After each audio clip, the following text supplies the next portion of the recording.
एक ऐसी कंट्री जिसे सब छोड़ के भागना चाहते हैं। भागने वालों के पास ना पैसे हैं भागने के लिए और ना ही ऐसी कोई ज़मीन जहाँ वो भाग कर जा सके। इंडिया आज के टाइम एक ऐसी कंट्री है जिसकी ना कोई अपनी आर्मी है, ना कोई प्रेसिडेंट, ना कोई प्राइम मिनिस्टर और ना ही कोई इलेक्टेड गवर्नमेंट। है तो सिर्फ सिविल वॉर और गैंग। हेटी मानो तो एक जंगल है, जहाँ बहुत से लोग तो आबाद हैं लेकिन कोई रूल्स ऑफ रेगुलेशन नहीं। लेकिन ऐसा क्यों? आइए जानते हैं इस वीडियो के अंदर। हेटी की अगर जियोग्राफिकल लोकेशन की बात की जाए तो ये यूनाइटेड स्टेट के पास की एक आइलैंड है वेनेजुला, उसके ऊपर आज के टाइम में 2 कंट्रीज़ आबाद हैं, जिसमें से एक हेटी है और दूसरी है डोमिनिकन रिपब्लिक। वेनेजुला का ये वही आइलैंड है जिसे साल 1492 के अंदर क्रिस्टोफर कोलंबस ने डिस्कवर किया था। अब क्रिस्टोफर कोलंबस एक एक्सप्लोरर था, एक जहाज़रान था, जो यहाँ पे सिर्फ़ गोल्ड की तलाश में आया था और उस टाइम की जो स्पेन की एम्पायर थी, वो इस काम में उसकी मदद कर रही थी और वो यूरोप से एशिया का रास्ता ढूँढते हुए यहाँ पहुँचा था। उसे एशिया का रास्ता तो नहीं मिला था, लेकिन हिस्पैनियोला का ये आइलैंड उसे मिल गया था। क्रिस्टोफर कोलंबस ने क्या किया कि इस आइलैंड को एक स्पेन की कॉलोनी बना दिया और यहाँ के जो मकामी लोग थे नेटिव अमेरिकन उन्हें अपने स्लेव्स बना लिया गया था और यहाँ पर उन्होंने गोल्ड की माइनिंग स्टार्ट करवा दी थी, जिनके अंदर इन नेटिव अमेरिकन को उनके अंदर काम करवाया जाता था और उनके ऊपर बहुत ज्यादा जुल्म और सितम भी किया जाता था, जिसकी वजह से बहुत सारे नेटिव अमेरिकन मरने लग गए थे। अब नेटिव अमेरिकन की मरने की एक वजह ये भी थी कि क्रिस्टोफर कोलंबस के साथ जो लोग आए थे वो अपने साथ बहुत सारी डिजीजेस, स्मॉल पॉक्स जैसी डिजीजेस भी लेकर आए थे, जिसकी वजह से ये लोग उस डिजीजेस को सर्वाइव नहीं कर पाए और मरने लगे। अब इस आइलैंड को साल 70 तक स्पेन ने ही अपनी कॉलोनी बनाकर रखा। लेकिन स्पेन ने अपना जो मेन जो फ़ोकस था वो उस टाइम पे जो साउथ अमेरिका के ऊपर रखा हुआ था। अर्जेंटीना और वेनेज़ुएला जैसी कंट्रीज़ थी, उनके ऊपर वो अपना फ़ोकस रख रहे थे। तो जो ये जो आइलैंड था इसका जो ईस्टर्न पार्ट है जहाँ पे आई डोमिनिकन रिपब्लिक है, बस उसका ही कुछ हिस्सा वो इस्तेमाल कर रहे थे, जिसके अंदर वो ट्रेडिंग और फीलिंग के लिए यूज़ किया जाता था। उसके अलावा जो एरिया था उसको ट्रेडर के लिए खुला छोड़ दिया गया था, जिसका फ़ायदा उठाया उस टाइम की फ्रांस की एम्पायर ने। उन्होंने क्या किया कि यहाँ पे बहुत सारी फैमिलीज़, फ्रांसीसी जो फैमिलीज़ थी वो आबाद होना शुरू हो गई और बहुत सारी उन्होंने यहाँ पे प्रोडक्शन जैसे टोबैको की उन्होंने प्रोडक्शन भी शुरू कर दी थी और ये पॉपुलेशन इतनी तेज़ी से बढ़ी कि साल 1697 के अंदर इस आइलैंड को डिवाइड करना पड़ गया था और इस आइलैंड का जो डोमिनिकन रिपब्लिक का जो एरिया था वो अब स्पेन ने अपने कंट्रोल में ले लिया था और जो दूसरा हेटी वाला जो एरिया था वो उस टाइम की फ्रांसीसी जो गवर्नमेंट थी या एम्पायर थी उन्होंने अपने कंट्रोल में ले लिया था। अब फ्रांसीसियों ने क्या किया कि यहाँ पे बहुत सारी चीज़ों की प्रोडक्शन शुरू कर दी थी, जैसे चीनी, कॉफ़ी जैसी चीज़ों की प्रोडक्शन उनके बागात खड़े कर दिए थे और इन बागात के में काम करने के लिए 60 लाख से ज़्यादा अफ्रीकन्स को लाया गया था, अफ्रीकन स्लेव्स को लाया था गया था जो यहाँ पर इन बागात के अंदर काम करते थे। और ये हेटी की जो कॉफ़ी थी वो अपने डिफरेंट टेस्ट और डिफरेंट क्वालिटीज़ की वज़ह से पूरी दुनिया के अंदर फ़ेमस हो गई थी और इसकी वज़ह से फ्रांस ने बहुत सारा प्रॉफ़िट कमाया था। वो जो अपना 40% जो प्रॉफ़िट जनरेट कर रहे अपनी जितनी भी कॉलोनीज़ थी उनसे, उनमें से 40% वो हेटी से जनरेट कर रहे थे। और इसी वज़ह से एक तरफ वो अपनी प्रोडक्शन बढ़ा रहे थे और दूसरी तरफ से फ्रांसीसी ये कर रहे थे कि वो बहुत सारे लॉज़ के ज़रिए इन स्लेव्स को आज़ाद करने की कोशिश कर रहे थे, जिसकी वज़ह से बहुत सारे स्लेव्स आज़ाद भी हो गए थे। कुछ स्लेव्स तो ऐसे भी थे, गुलाम ऐसे भी थे, जो इन एरिया से या भागकर जंगलात या पहाड़ों में चले गए थे और वहाँ पर उन्होंने अपनी सेटलमेंट, अपने घर बना लिए थे और आज़ाद रहने लग गए थे। ये पॉपुलेशन एक हद तक बढ़ चुकी थी। जब फ्रेंच रेवोल्यूशन आया तो हैटी के लोगों के अंदर भी एक इंस्पिरेशन जाग गई। अब वो भी डिमांड करने लगे थे ह्यूमन राइट्स और अपनी आज़ादी की और इसी वजह से साल 1789 के अंदर एक रेवोल्यूशन निकल कर आई जिसके अंदर हैटी के लोगों ने आज़ादी मांगना शुरू की।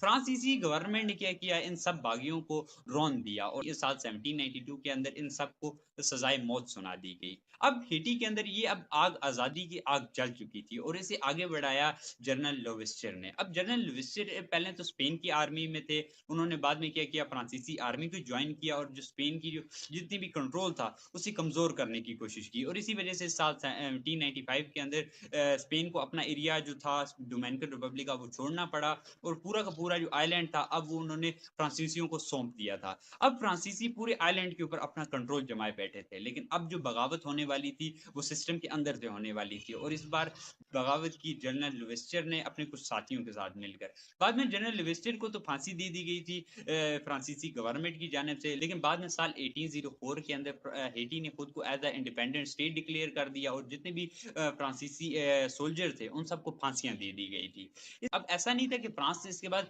इस एरिया को कंट्रोल करने की कोशिश नहीं की, उन्होंने बहुत सारे ट्रूप्स इस एरिया के अंदर भेजे भी थे और हेटी को कंट्रोल करने की कोशिश भी की थी, लेकिन वो पहले तो कुछ एरियाज को कंट्रोल तो कर लेते थे, लेकिन बाद में जो उन फ्रांसीसी सोल्जर हुआ करते थे वो इस एरिया के अंदर सर्वाइव नहीं कर पाते थे और बहुत सारी डिजीजेस से वो मरने लगे थे और हजारों सोल्जर्स यहाँ पे मारे गए। इसके बाद साल 1809 के अंदर जो डोमिनिकन रिपब्लिक का जो एरिया था वो दोबारा से स्पेन ने अपने कंट्रोल में ले लिया था, लेकिन जो हेटी का एरिया था वो उसके बाद आजाद ही रहा। तो इसलिए हम इसके बाद जो अपना फोकस है वो हेटी के ऊपर ही रखेंगे।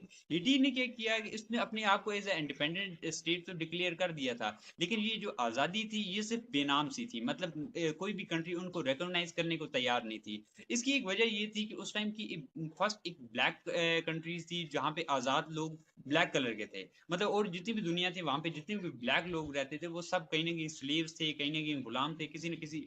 तो इसलिए वो इनको as a independent state recognise करने को भी तैयार नहीं थे। अगर वो इनको एक्सेप्ट कर लेते हैं एज अ नेशन तो उनकी अपनी कंट्रीज के अंदर जो ब्लैक लोग थे वो बगावत कर सकते थे और इसी वजह से उन्हें रिकॉग्नाइज नहीं किया जा रहा था। और इसी चीज का फायदा उठाया उस टाइम की फ्रांस की एम्पायर ने। उन्होंने क्या किया, उन्होंने हेटी के साथ एक एग्रीमेंट साइन किया और उन्होंने कहा कि हम आपको एक्सेप्ट करने को तैयार हैं, लेकिन आपको हमें 150 मिलियन का डेट देना पड़ेगा। अब ये एक जबरन डेट था जो हेटी के ऊपर लगाया गया और 122 सालों बाद जाकर हेटी ने अपना ये डेट पे किया और ये डेट को पे करने के लिए भी उन्होंने लोन भी फ्रांस के ही बैंकों से लिए थे। बाद में उन्होंने कुछ वर्ल्ड बैंक से भी लोन ले लिया था। अब हेटी का जो साल 1825 से लेकर 1857 जो टाइम था, ये जो एरा था, हेटी की लाइफ का ये काफ़ी क्रूशियल टाइम था। इस टाइम के अंदर हेटी ने बहुत सारी प्रॉब्लम्स देखी, बहुत सारी पॉलिटिकल अनस्टेबिलिटी थी, बार-बार गवर्नमेंट आती थी, उसको गिरा दिया जाता था।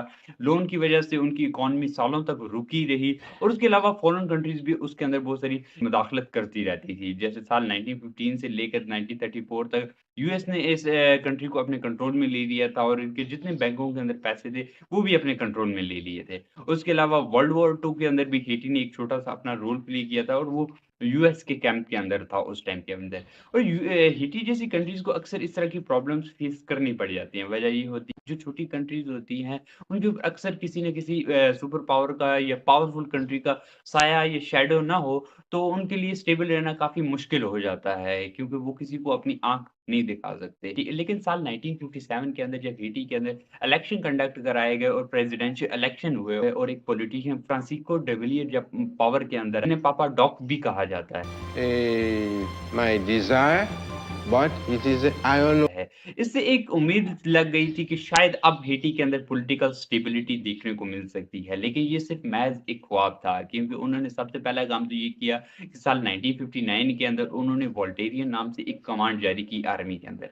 अब इसका काम ये था कि वो सिर्फ पापा डोग को सिक्योरिटी प्रोवाइड करेंगे, जो ताकि जो मिलिट्री होती है वो बार-बार कोई कू ना कर सके, कोई मार्शल लॉ ना लगा सके। इसके लिए बचने के लिए और खुद को सेफ्टी के लिए उन्होंने वॉल्टेरियन नाम से अपनी एक कमांड लॉन्च की थी। और उसके बाद साल 1964 के अंदर उन्होंने क्या किया कि एक कॉन्स्टिट्यूशन अमेंडमेंट के ज़रिए पापा डॉग ने खुद को लाइफ टाइम एक प्रेज़िडेंट डिक्लेयर कर दिया। उनकी लाइफ साल 1971 के अंदर उनकी जब डेथ हुई, तो उसके बाद उनके बेटे ने इसको कमांड को सँभाल लिया। मतलब ये अब डायनेस्टी चलने लग गई थी और वो भी एक डिक्टेटर बन गया। जैसे पापा जो डॉग का जो बेटा था, उसे बेबी डॉग से के नाम से याद किया जाता है और उसका रूल जो था वो साल 1986 तक रहा। उसके बाद वोल्टेरियंस और इन दोनों को साइडलाइन कर दिया गया और उसके बाद साल 1988 के अंदर हेटी के अंदर दोबारा से इलेक्शन कंडक्ट करवाए। इलेक्शन की कुछ माह बाद ही हुआ ये कि आर्मी ने दोबारा से कू कर दिया और दोबारा से मार्शल लॉ डिक्लेयर कर दिया। इसके बाद साल 1995 के अंदर एक पॉलिटिशियन निकल कर आए ये।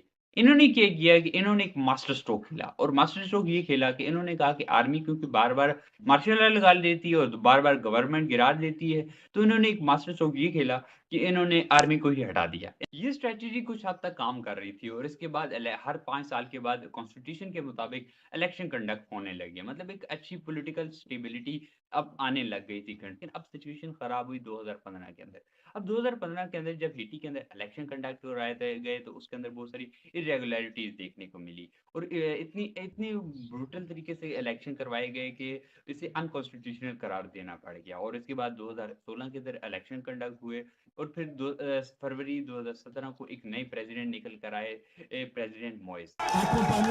An electoral tribunal in Haiti has confirmed businessman Jovenel Moïse as the country's new president. Moise. अब प्रेसिडेंट मोइस जब प्रेसिडेंट बने तो उसके बाद उन्होंने ये कहा कि मेरी जो प्रेसिडेंसी की जो टाइमिंग है वो 2022 तक के। कुछ लोगों ने ये आर्ग्यू किया कि नहीं, उनकी जो टाइमिंग है वो फरवरी 2021 तक की है। अब यहाँ पे एक कॉन्स्टिट्यूशनल प्रॉब्लम थी। वो लोग कुछ लोग वो ये आर्ग्यू कर रहे थे कि जो इलेक्शन का जो टाइम डिले हुआ था वो भी अब मोइस की प्रेसिडेंसी के अंदर काउंट किया जाएगा। इसीलिए यहाँ पे एक कॉन्स्टिट्यूशनल प्रॉब्लम थी, लेकिन मोइस के खिलाफ बहुत सारे प्रोटेस्ट देखने को मिल रहे थे और उनसे रिजाइन मांगा जा रहा था। लेकिन मोइस अपनी बात पर डटे हुए थे और वो रिजाइन करने को तैयार नहीं थे, और यही वजह थी कि 2021 फरवरी में जब टाइम डेट आ भी गई थी, लेकिन उन्होंने रिजाइन करने से इनकार कर दिया।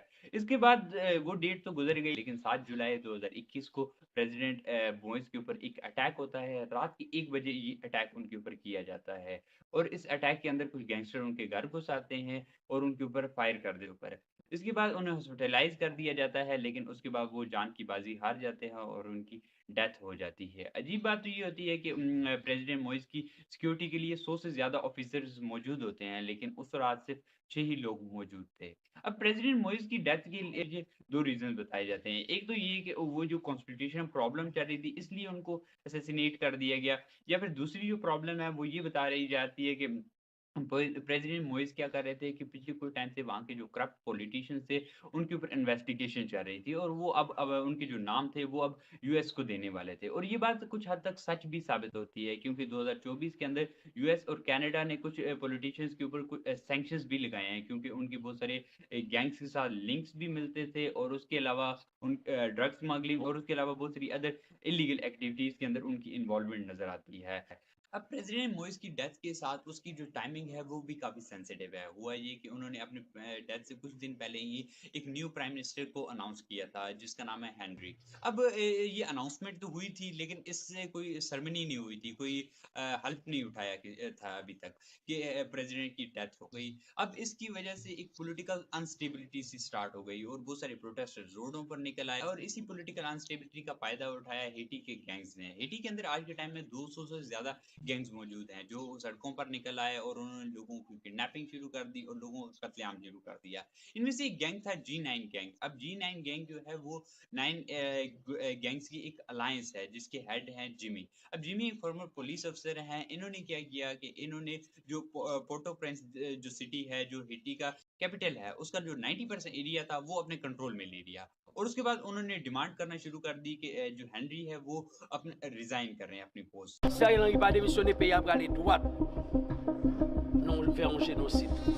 अगर ऐसा वो नहीं करते तो वो अब कत्लेआम शुरू कर देंगे, जेनोसाइड कमिट करना शुरू कर देंगे। और इसी अब हेनरी भी कोई एज अ डेमोक्रेटिक लीडर नहीं है, वो भी एक कुछ फॉरेन कंट्रीज की मदद से वो पावर के अंदर खड़े हुए हैं और पूरी तरह पूरे सिस्टम को कंट्रोल करते रहे हैं। लेकिन रिसेंट मंथ उन्होंने भी अब अपनी पोस्ट से रिजाइन कर दिया है, लेकिन गैंग्स ने अब तक अपने कंट्रोल को छोड़ा नहीं है। 50,000 से ज्यादा लोग ऐसे हैं जो अपना मुल्क छोड़कर, हेटी छोड़कर दूसरी कंट्रीज में जा चुके हैं। 5 मिलियन से ज्यादा लोग भूख से मर रहे हैं। बहुत से लोग अपनी कंट्री छोड़कर भागना चाहते हैं। दूसरी बात ये भी है कि हेटी के अंदर कोई आर्मी नहीं है उनकी, और इसलिए उनको कोई भी रेस्क्यू करने वाला या सिक्योरिटी प्रोवाइड करने वाला भी नहीं है। इसके लिए भी वो दूसरी कंट्रीज के ऊपर रिलाई करते हैं, जैसे यूएस अपने ट्रूप्स के जरिए उनको मदद देता रहता है। हेटी आज बहुत बड़े पॉलिटिकल क्राइसिस से गुजर रहा है। हेटी जैसी कंट्रीज के अंदर गैंग्स का होना बड़ी आम सी बात समझी जाती है, जहाँ रोज गवर्नमेंट गिरा दी जाती हो, जहाँ पॉलिटिकल अनस्टेबिलिटी देखने को मिले, जहाँ इकोनॉमी के अंदर ग्रोथ ना हो, डेवलपमेंट देखने को ना मिले, और उसके अलावा जो पॉलिटिशियंस हों वो करप्ट हों। ऐसा सिस्टम जो होता है वो गैंगस्टर ही प्रोड्यूस करता है।